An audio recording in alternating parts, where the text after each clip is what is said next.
Tak bisa muka panto gara-gara aya nini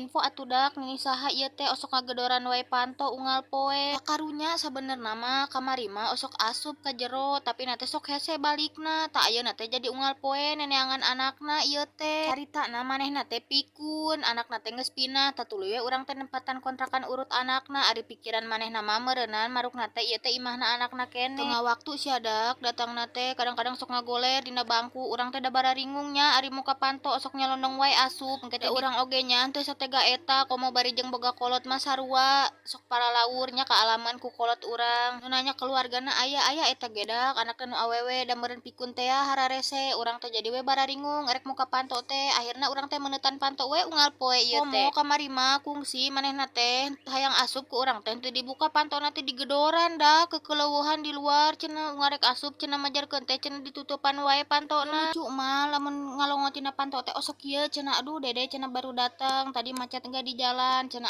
anak nenek kemana majarkeun teh aduh cek urang teh ieu mah imah urang dijawab ge da kitu deui dak balikan deui eta teh nu diteangan teh anak